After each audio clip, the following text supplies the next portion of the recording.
sou o Alfa e Ômega, diz o Senhor Deus, aquele que é, que era e que há de vir, o Todo-Poderoso.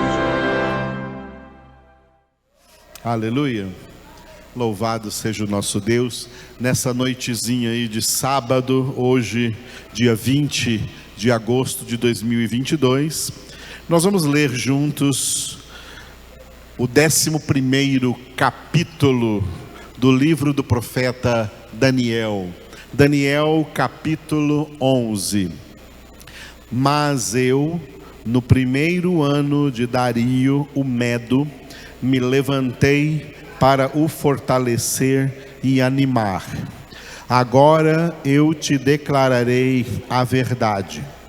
Eis que ainda 3 reis se levantarão na Pérsia, e o quarto será acumulado de grandes riquezas, mais do que todos, e tornado forte por suas riquezas, empregará tudo contra o reino da Grécia. Depois se levantará um rei poderoso, que reinará com grande domínio e fará o que lhe aprouver. Mas no auge do seu reino será quebrado e repartido para os 4 ventos do céu, mas não para a sua posteridade, nem tampouco segundo o poder com que reinou, porque o seu reino será arrancado e passará a outros fora de seus descendentes. O rei do sul será forte, como também um de seus príncipes. Ele será mais forte do que ele e reinará, e será grande o seu domínio. Mas ao cabo de anos, se aliarão um com o outro. A filha do rei do sul casará com o rei do norte, para estabelecer a concórdia.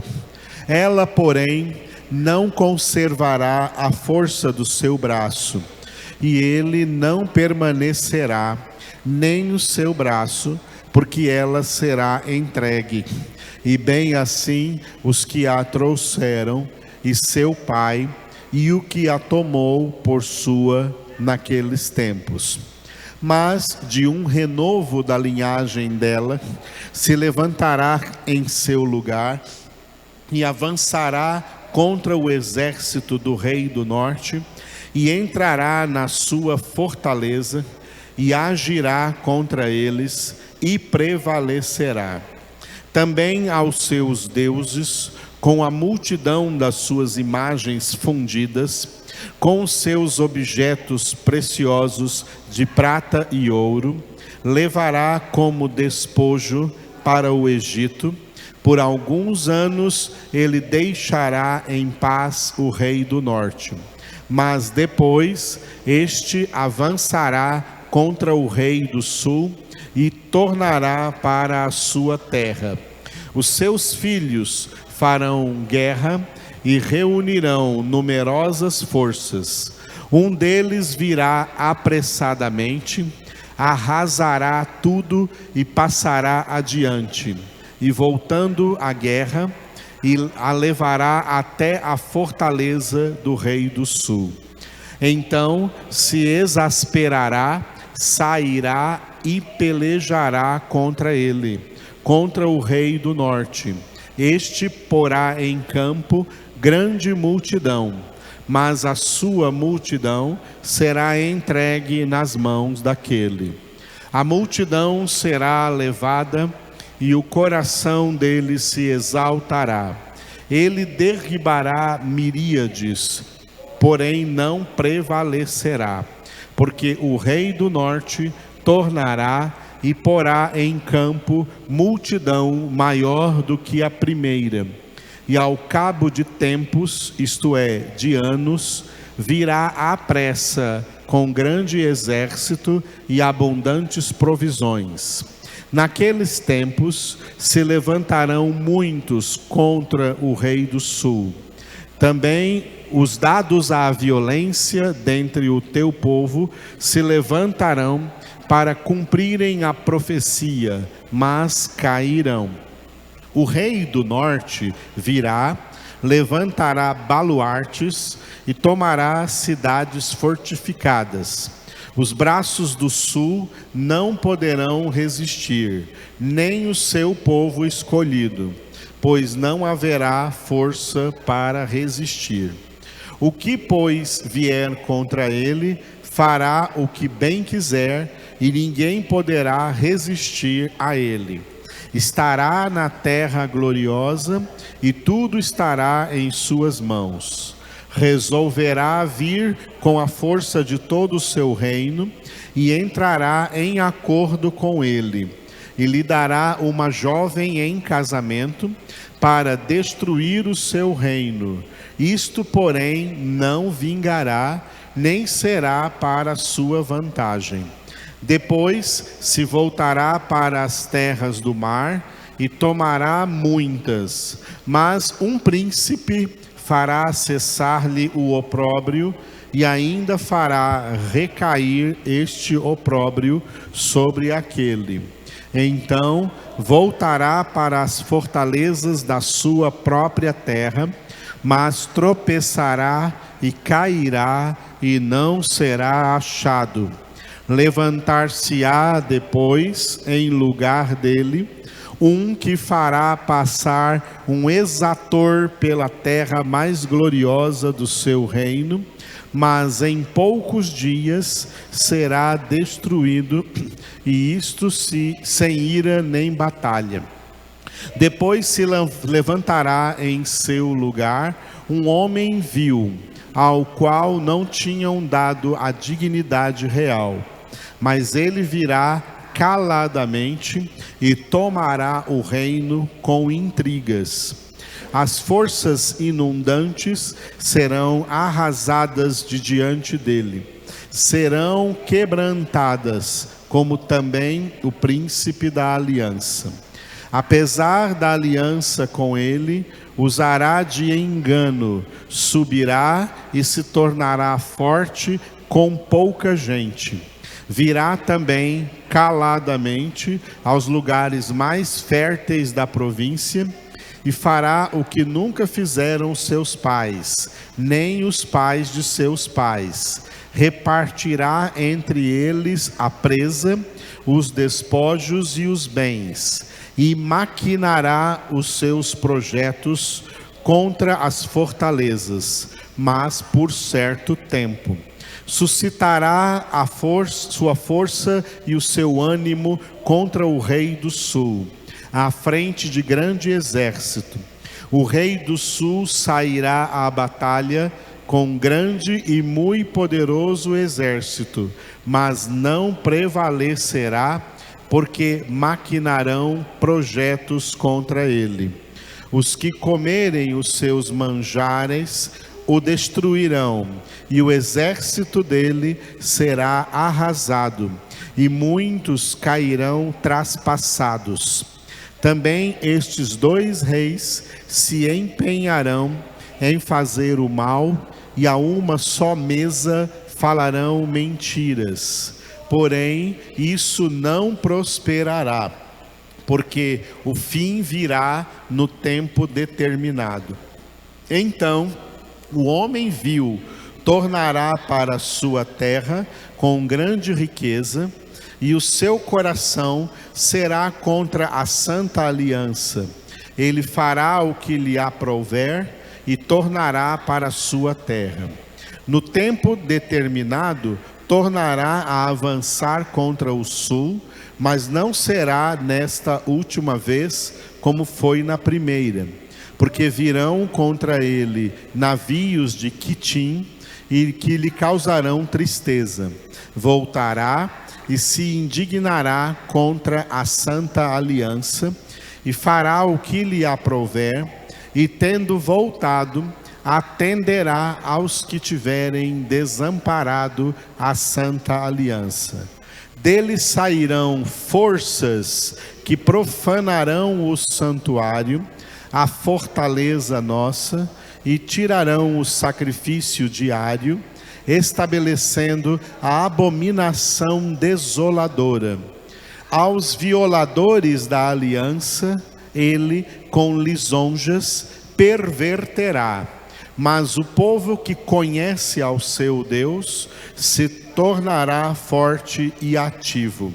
Os sábios entre o povo ensinarão a muitos. Todavia, cairão pela espada, pelo fogo, pelo cativeiro e pelo roubo por algum tempo.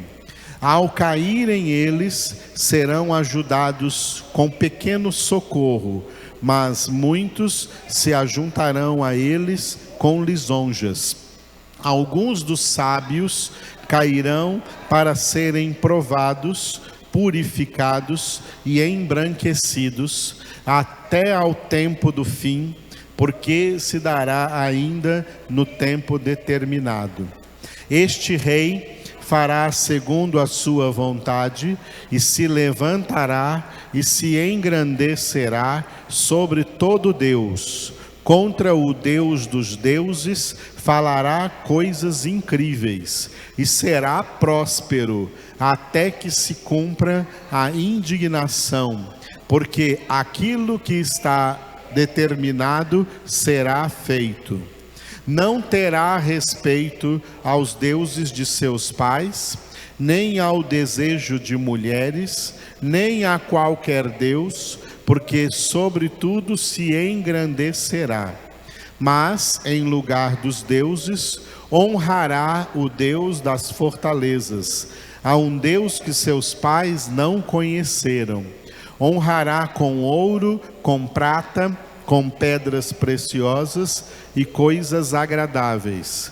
Com o auxílio de um Deus estranho, agirá contra as poderosas fortalezas, e aos que o reconhecerem, multiplicar-lhes-á a honra e fá-los-á reinar sobre muitos, e lhes repartirá a terra por prêmio.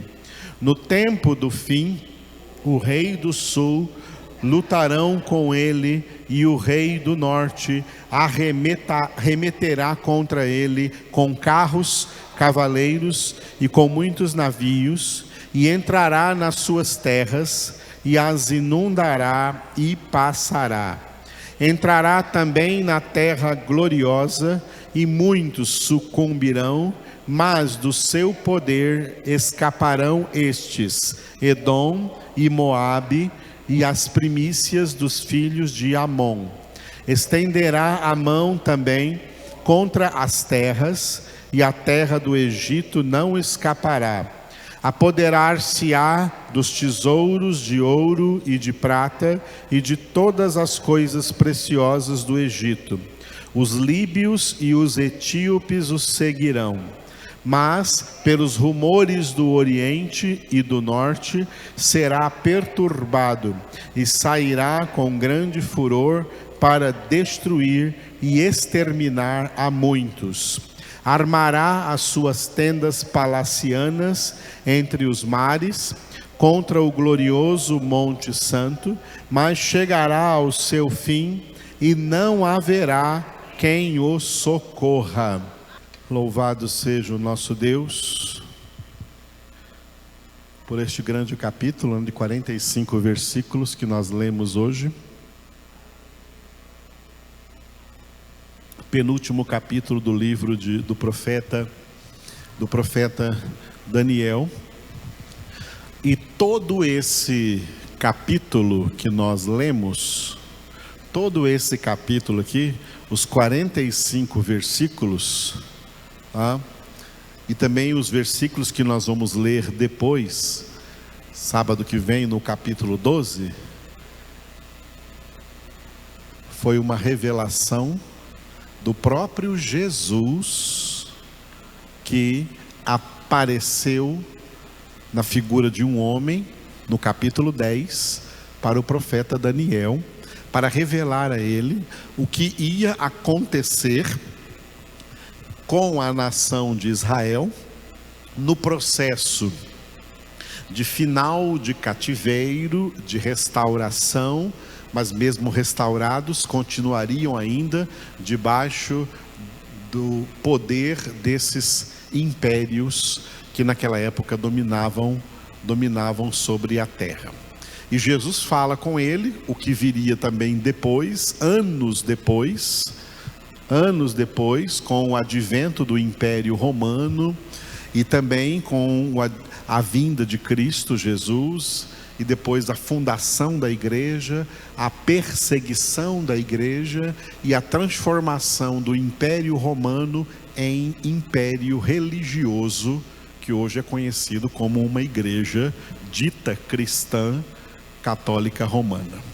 Tudo isso está aqui nesse capítulo 11 de Daniel, com uma riqueza muito grande de detalhes. É claro que nós não temos tempo de tecer cada um desses detalhes, de mostrar para vocês nomes.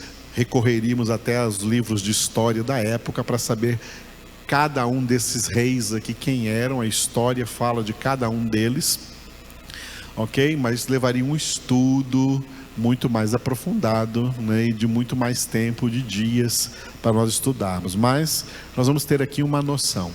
Dentro deste capítulo de número 11, o Senhor vai tecer para nós algo muito interessante, que eu coloquei como tema da nossa pregação nessa noite. Repita depois de mim: características dos eleitos.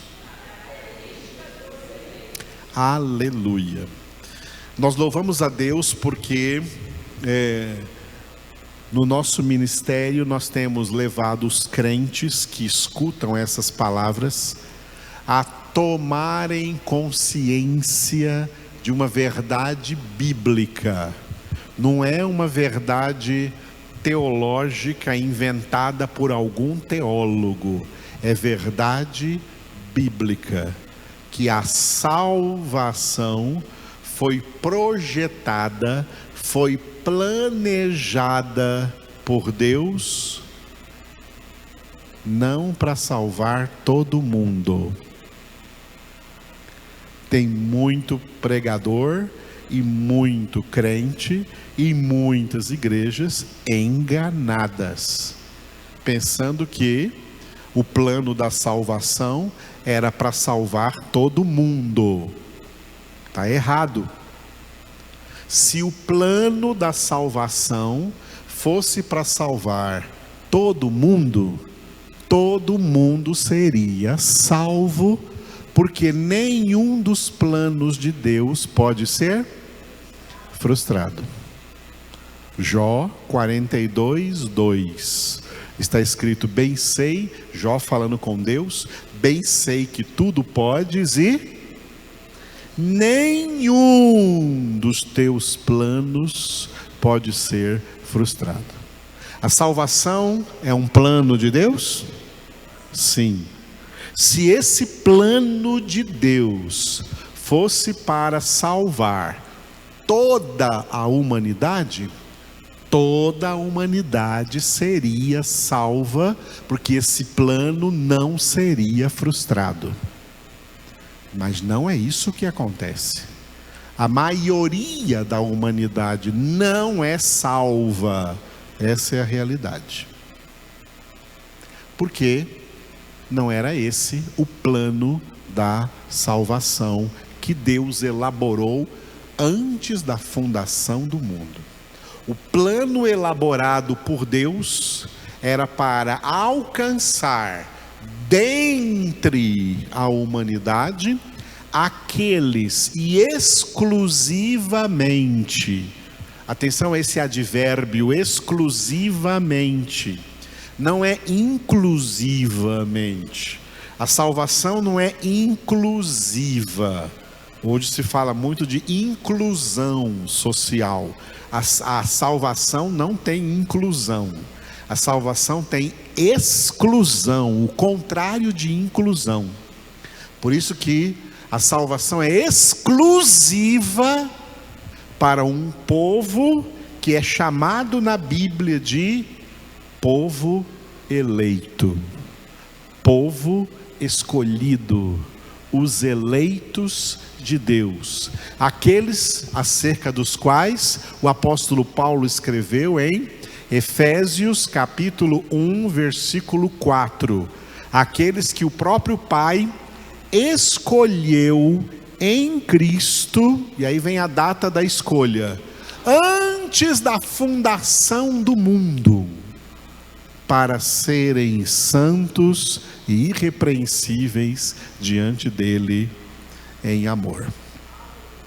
A salvação é exclusiva para esses. Ela não é para os outros, que não fazem parte desse grupo seleto, desse grupo de poucos escolhidos.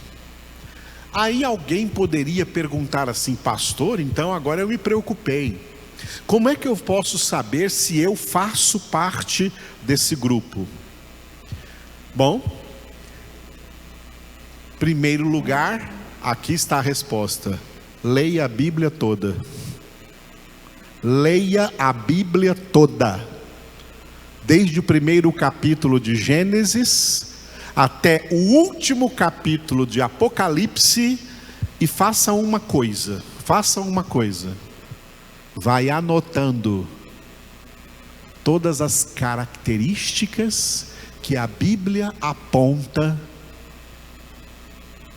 desses poucos escolhidos, desses eleitos de Deus. Porque as pessoas eleitas por Deus para desfrutarem do plano da sua salvação em Cristo Jesus, elas têm certas características que ninguém na terra tem. É um povo diferente. São pessoas diferentes de todas as outras.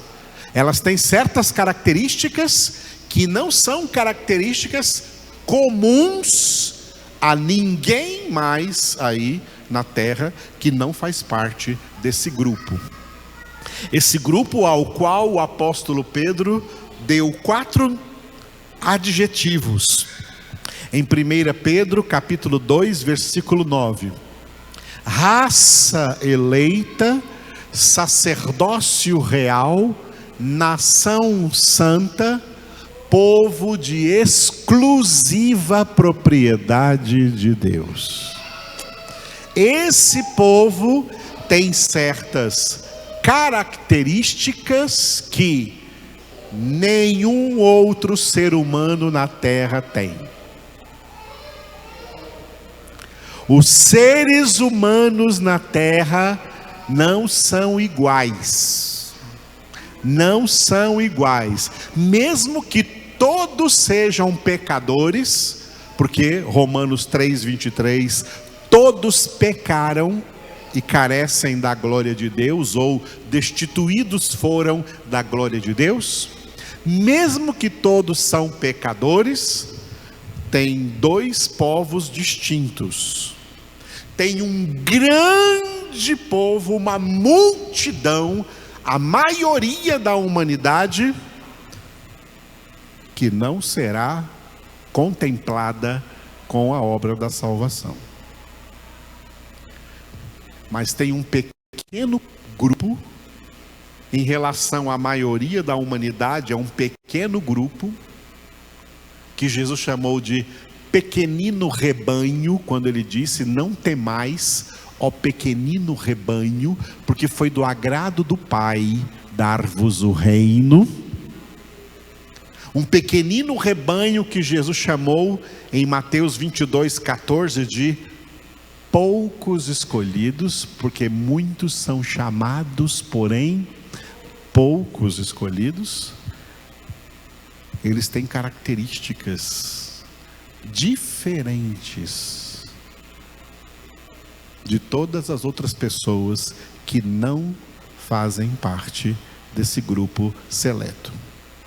E essas pessoas têm essas características, os eleitos já apresentam essas características, mesmo antes da sua conversão, quando ainda não eram convertidos, quando ainda estavam, como todos os demais, em pecado, como vieram ao mundo, como Davi, um desses eleitos, declarou no Salmo 51, versículo 5: eis que nasci na iniquidade, em pecado me concebeu minha mãe.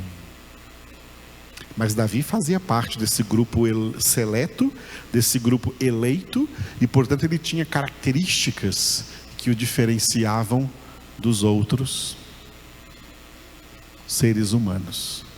Tem dois tipos de seres humanos: os eleitos para salvação e os não eleitos para salvação.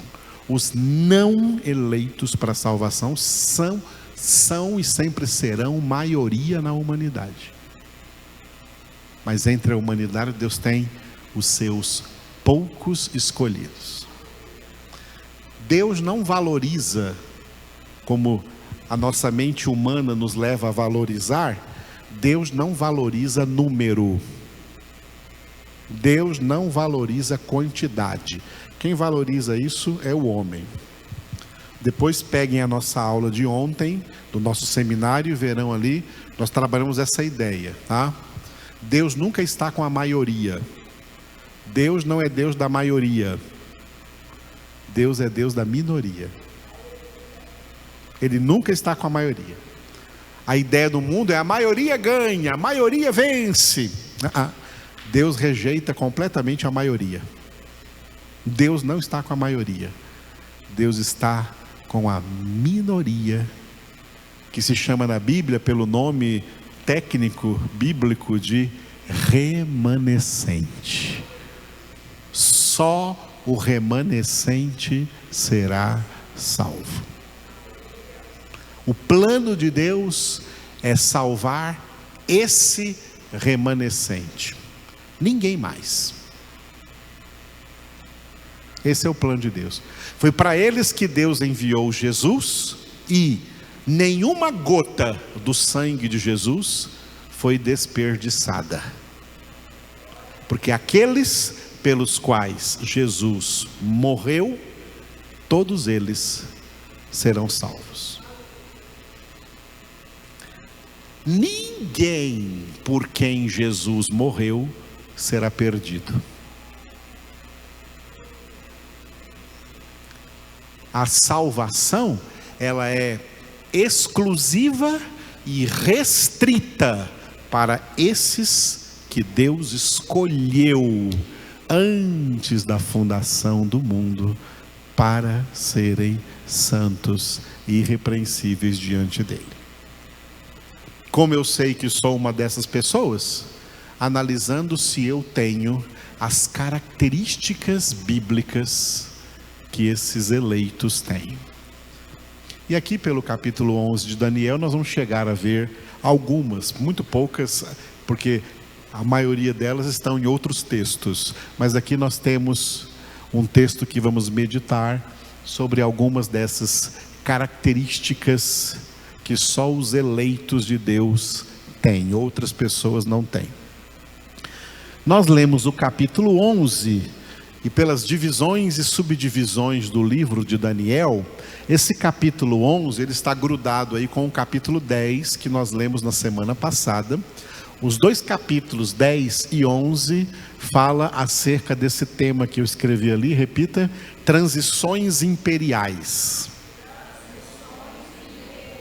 Ou seja, reino, impérios crescendo, e depois que crescem, um império crescia e dominava sobre toda a terra naquela época, e depois esse império se enfraquecia e outro império se fortalecia e tomava todas as terras que aquele império antes estava dominando. Um novo império vem aí dominando, tá? Transições imperiais, é isso que Jesus veio mostrar para o profeta Daniel. Daniel, você é um homem muito amado, e eu vou te mostrar o que está acontecendo no mundo e o que vai acontecer até depois de você e até o fim dos tempos. Sempre vai ter na terra impérios dominantes e nações dominadas e povos dominados por esses impérios dominantes. E esses impérios dominantes, todos eles sofrem momentos de ascensão, onde eles se fortalecem, e momentos de queda, onde eles se enfraquecem, enquanto outros impérios vão crescendo. Essa é a história da humanidade decaída aí no mundo, no meio da qual os eleitos de Deus, Daniel é um desses eleitos de Deus, vive e tem que compreender isso e entender como a mão de Deus no meio de tudo isso está agindo. Amém? Muito bem, esses 2 capítulos estão divididos assim. No capítulo 10, o tema principal é, repita, visão de Jesus. Daniel, olha, antes da primeira vinda de Jesus, antes de Jesus ser feito homem, ele se manifestou a Daniel, né, na visão de um homem. No livro de Daniel, Jesus já havia aparecido lá como 4º homem na fornalha, junto com os 3 jovens que haviam sido lançados lá. O 4º homem lá era Jesus. E esse mesmo Jesus aqui vem falar com Daniel, revelar para Daniel as coisas que deveriam acontecer nestes, capítulo 11 que nós lemos hoje, o título é, diga, reinos passageiros. Aqui onde está escrito reinos, você pode entender, ó, reinos passageiros, impérios passageiros, governos passageiros, tá? Reinos, impérios, governos, é tudo farinha do mesmo saco, é a mesma coisa, tá? E todos são passageiros, porque só um reino é eterno. O reino de Deus. E mediante a obra da salvação, nós deixamos espiritualmente de ser cidadãos de um reino da terra, uma nação na terra, um governo na terra, e passamos a ser já, enquanto aqui na terra, cidadãos do céu, cidadãos do reino de Deus. Aleluia. E na terra, o que nós estamos vendo aí são reinos passageiros, impérios passageiros, governos passageiros, todos eles são passageiros. Nenhum desses governos veio para ficar. Todos eles têm data de começar e data de acabar. Aleluia. Mas o reino ao qual nós fazemos parte não tem fim. É o reino eterno e Deus reina eternamente. Esse capítulo 11 que nós lemos hoje aqui, de 45 versículos, esses 45 versículos estão divididos assim, ó. Do versículo 1 até o versículo 27, tudo que nós lemos até o versículo 27 tem a ver com esses 2 impérios, a Pérsia e a Grécia. O primeiro império desses 2 que cresceu foi a Pérsia, porque a Pérsia se uniu com um outro império de uma outra terra que se chamava Terra Média. A Terra Média. Então, os habitantes da Terra Média eram chamados de Medos.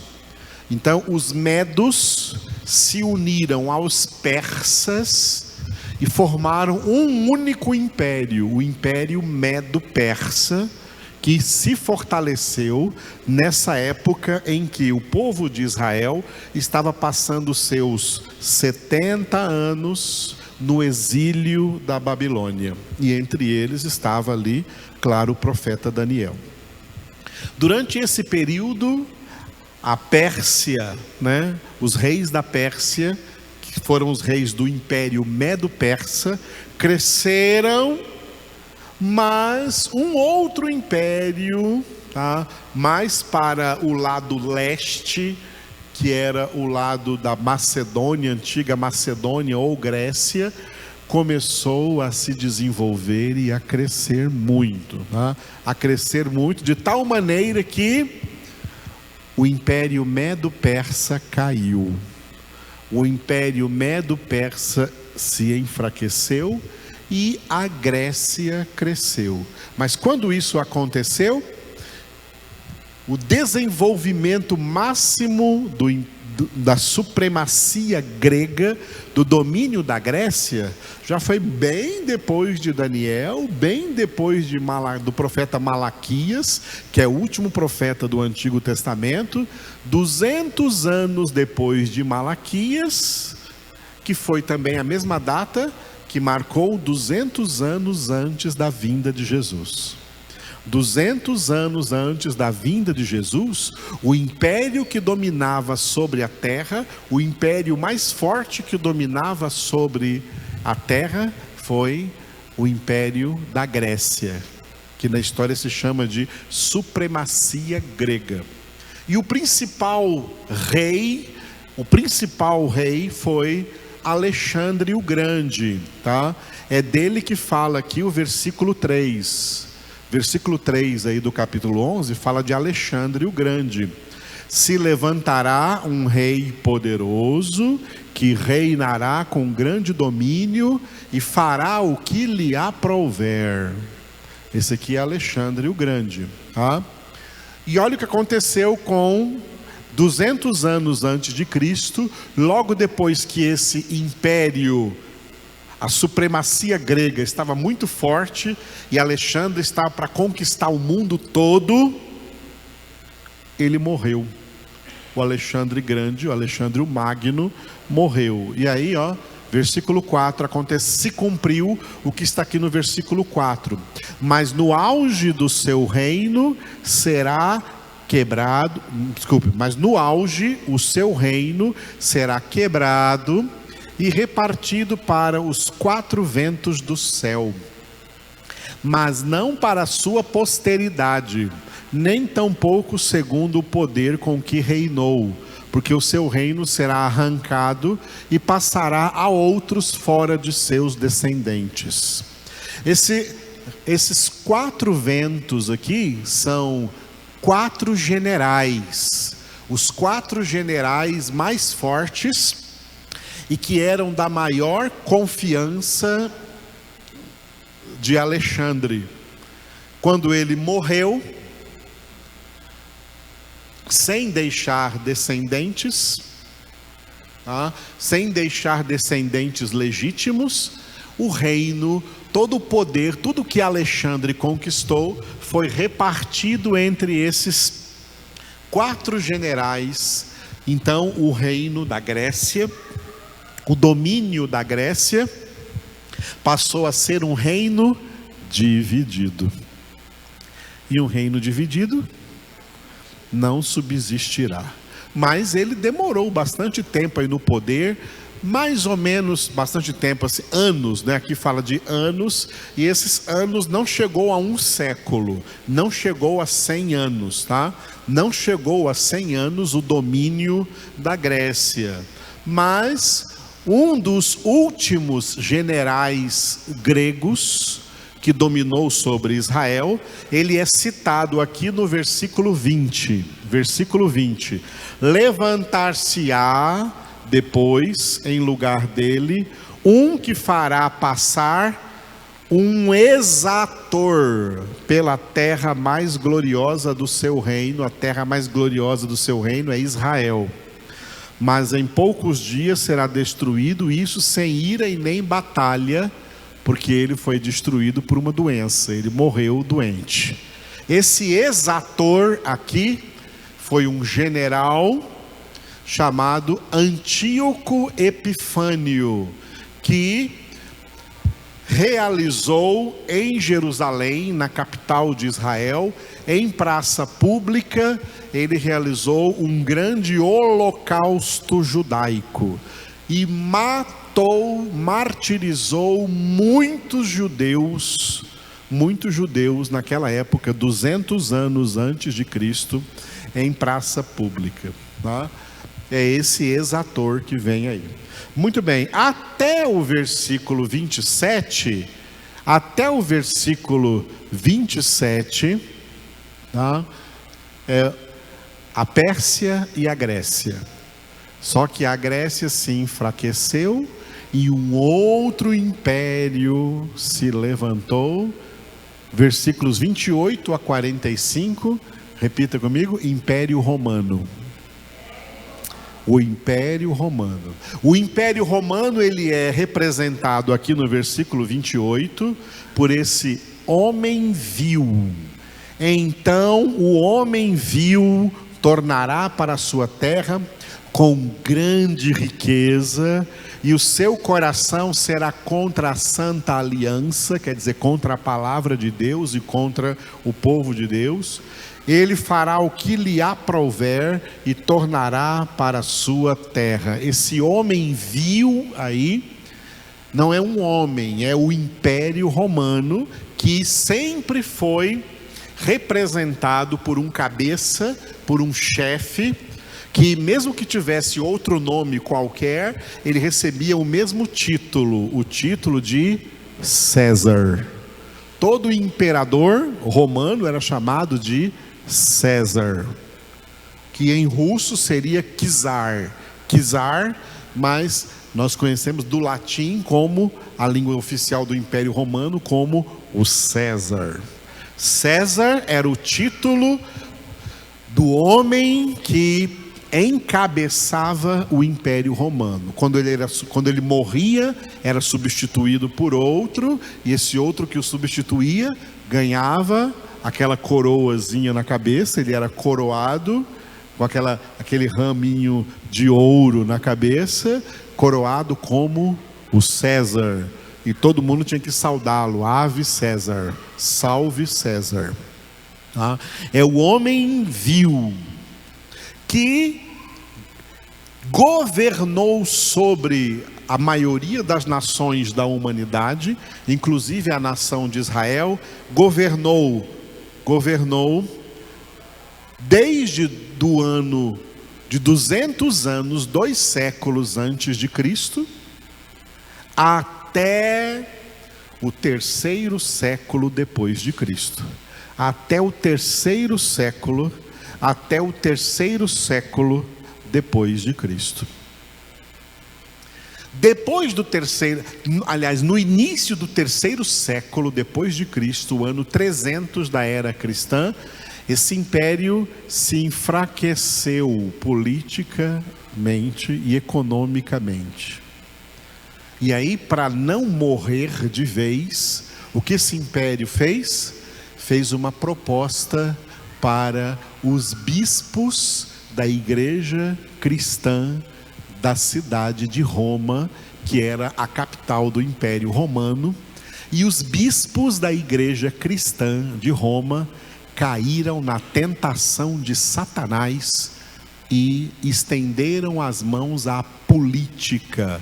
Foi quando pela primeira vez a igreja cristã se meteu em política, e o resultado disso foi o nascimento da Igreja Católica Romana, que é uma igreja política, representada por um lugar, por uma terra em Roma, chamada Vaticano, onde o chefe dessa igreja, ele é considerado um chefe de Estado por todas as demais nações da terra.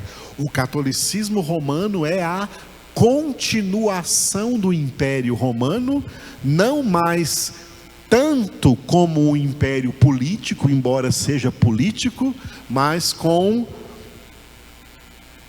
um império travestido de império religioso, que domina sobre as pessoas, destrói na consciência e na cabeça das pessoas, todo conceito verdadeiramente bíblico, todo conceito evangélico, fazendo essas pessoas crerem em falsas promessas, falsos ritos, falsos misticismos de salvação, desviados da palavra e do evangelho de Cristo.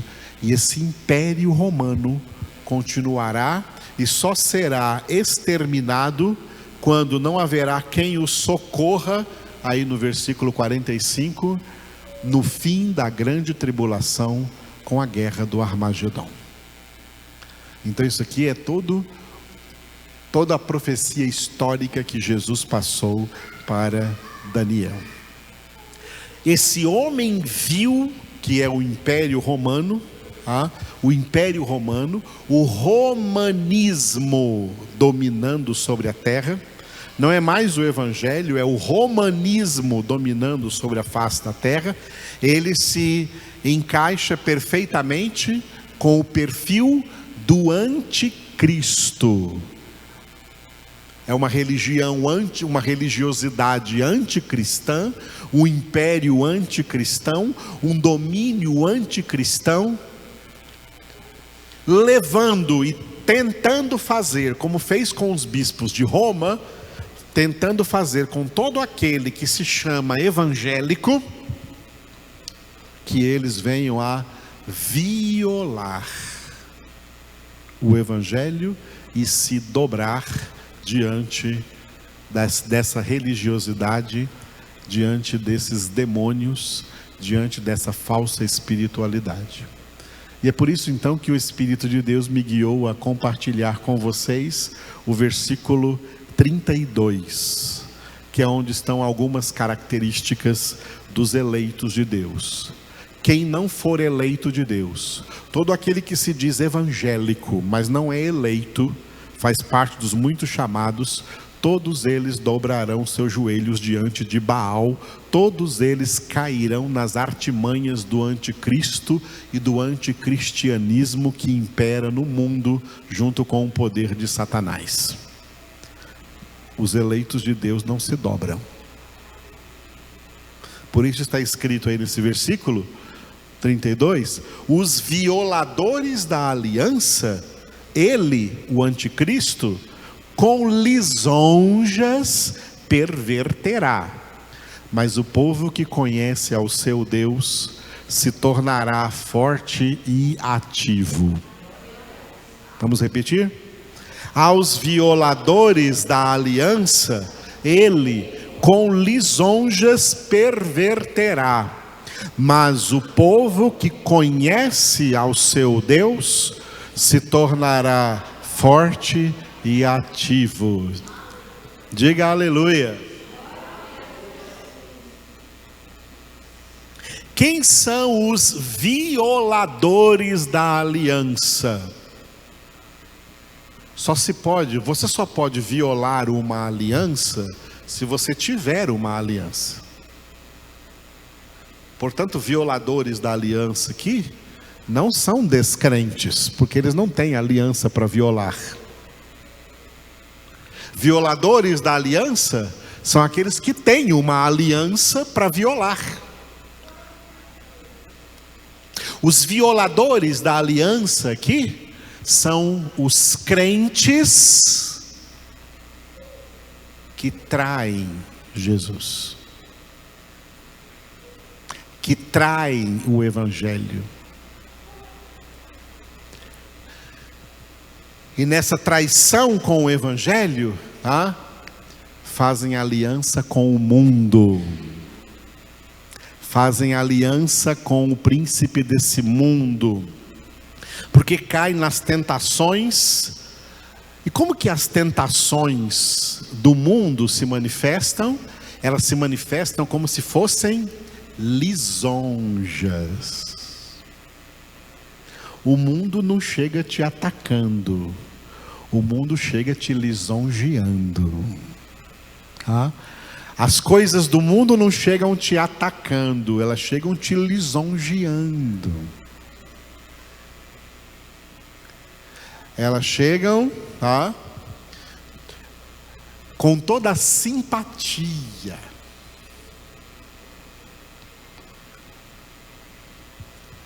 O diabo age dessa forma, É assim que ele engana a maioria da humanidade. É com lisonjas, é com coisas que as pessoas se agradam delas, coisas que as pessoas vão gostar delas. Os bispos de Roma acharam, que seria uma grande porta de Deus, essa que se abriu, do imperador romano César da época, que se chamava Constantino, oferecendo a paz do governo, da política para a igreja de Jesus Cristo. E eles aceitaram, eles caíram nas lisonjas e eles violaram a aliança do sangue de Jesus, a aliança do Evangelho de Jesus, a aliança da palavra de Deus.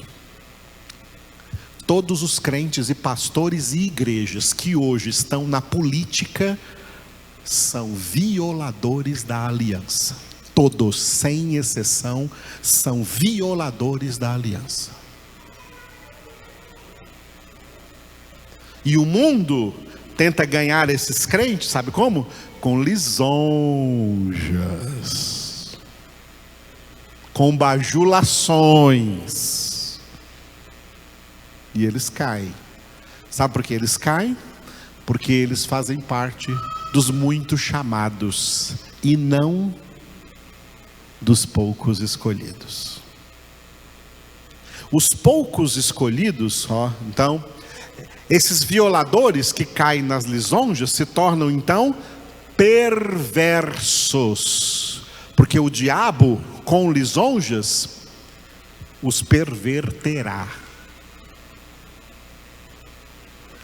São pessoas que Deus converte e depois o diabo vem e perverte.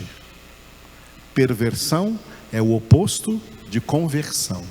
Violadores da aliança são pessoas que foram convertidas por Deus, mas depois elas são pervertidas pelo diabo, que apresenta a elas as suas lisonjas, e elas caem até pensando que é de Deus.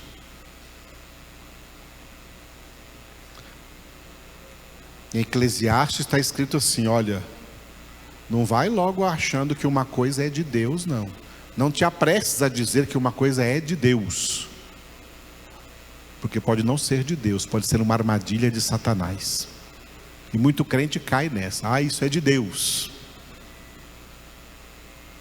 porque vem com lisonjas. E pelas lisonjas e bajulações, que é o tipo de pregação que esses crentes gostam de ouvir, pregações que tragam lisonjas para eles, pregações que bajulem a eles, pregações que passem mãozinha na cabeça deles, essas pregações, elas não convertem, elas não santificam, elas pervertem. Os violadores da aliança são pervertidos. O final do versículo fala dos eleitos. Eleitos de Deus não são pervertidos, porque, por isso que tem o mas aqui, tem uma conjunção adversativa. Mas, porém, todavia, contudo, entretanto, o povo que conhece o seu Deus. Aqui está a primeira característica fortíssima de quem é eleito: é o verdadeiro conhecimento de Deus. Os eleitos têm verdadeiro conhecimento de Deus. Quem não é eleito não tem verdadeiro conhecimento de Deus, e quem não é eleito nem de conhecimento gosta. Quem não é eleito não gosta desse ministério nosso aqui de forma nenhuma, porque aqui é um ministério de conhecimento de Deus. Não gosta de jeito nenhum de conhecimento quem não é eleito. E é por isso que eles são facilmente enganados e pervertidos. O eleito de Deus ama o conhecimento. O eleito de Deus entende o que Deus falou através do apóstolo Pedro em 2 Pedro 3,18: crescei na graça e no conhecimento de nosso Senhor e Salvador Jesus Cristo. Jesus definiu vida eterna como conhecimento. João 17,3, ele orou ao Pai: e a vida eterna é esta, Pai, que te conheçam a ti, um só Deus verdadeiro, e a Jesus Cristo, a quem tu enviaste.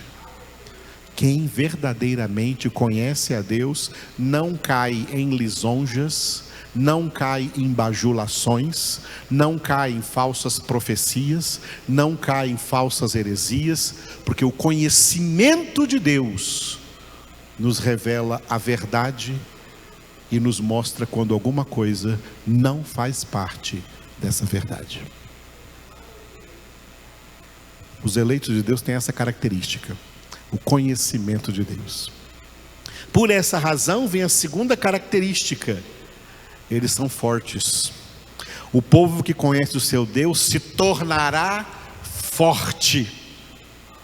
Os eleitos de Deus são aqueles que se fortalecem espiritualmente dia a dia.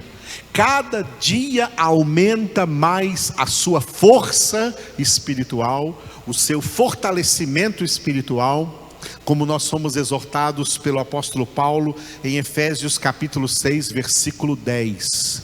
Fortalecei-vos no Senhor e na força do seu poder. Os eleitos são fortes para não cair em tentação, para não cair em lisonjas, para não se desviar do caminho. Essa foi a exortação que Deus deu para Josué, que assumiu o lugar de Moisés. Capítulo 1 do livro de Josué, Deus disse para ele: olha, de tudo que eu vou te dizer, tão somente lembra disso, tão somente seja forte e corajoso para não te desviares de nenhuma das palavras deste livro da lei, nem para a direita e nem para a esquerda. Os eleitos de Deus são fortes na palavra. Os eleitos de Deus são fortes na palavra.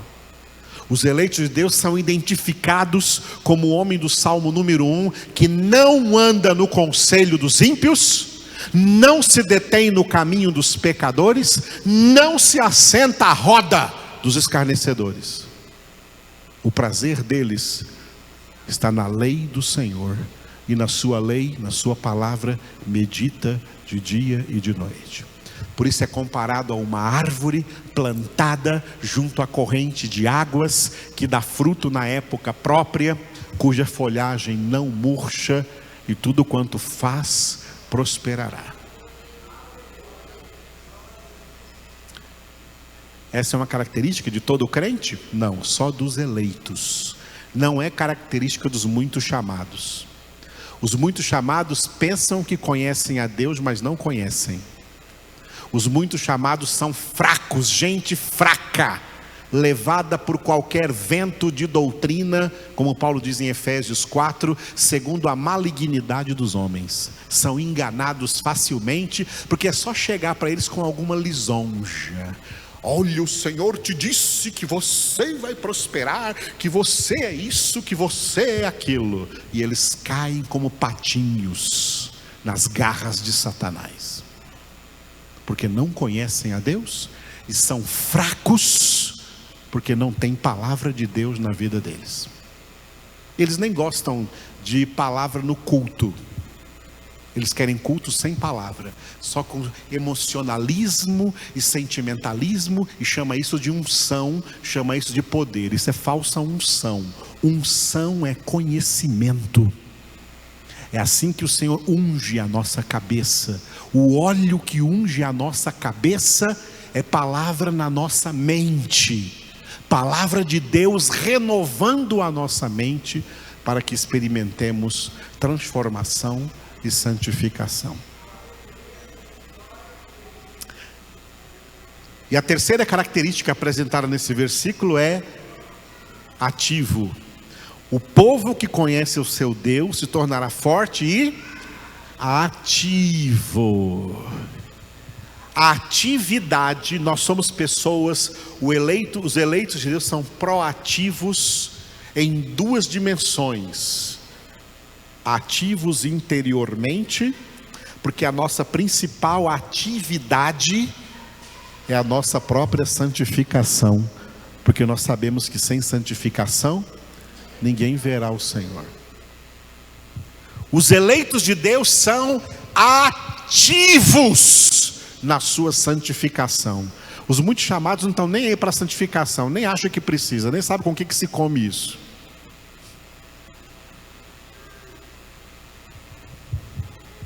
E acha que quem prega sobre isso está exagerando. Não são ativos na santificação. Os eleitos de Deus têm essa característica que ninguém mais tem. Eles são ativos, diariamente ativos na sua santificação, na dimensão interior. E a atividade na dimensão exterior é que eles são verdadeiras testemunhas de Jesus Cristo. Como Jesus disse nas suas últimas palavras, antes de subir ao céu, em Atos 1:8, recebereis poder ao descer sobre vós o Espírito Santo, e sereis minhas testemunhas. Os muitos chamados não são testemunhas de Jesus, são testemunhas contra Jesus, são testemunhas que envergonham Jesus. É pastor ladrão, é crente desonesto, é testemunha contra Jesus. É roubalheira, é adultério, é alcoolismo, é prostituição, é relacionamento sexual fora de casamento, de solteiros ou de casados, relacionamentos promíscuos. Tudo isso está matando as igrejas evangélicas, porque a maioria dos crentes praticam essas porcarias, porque eles não são eleitos. Eles não são ativos na sua santificação e não são testemunhas de Jesus, são testemunhas contra Jesus, que difamam o evangelho de Cristo, e por causa deles o nome do Senhor é blasfemado entre os que não são convertidos aí no mundo. Os eleitos não são assim, não. Os eleitos são testemunhas limpas, são testemunhas verdadeiras de Cristo Jesus, porque são transformados cada vez mais em testemunhas fiéis de Jesus, por causa da atividade interna da sua santificação. A atividade interna da sua santificação os transforma em pessoas ativas externamente no seu testemunho para outras pessoas, porque Jesus disse: vós sois o sal da terra e a luz do mundo. Eu sou o Alfa e Ômega, diz o Senhor Deus, aquele que é, que era e que há de vir, o Todo-Poderoso.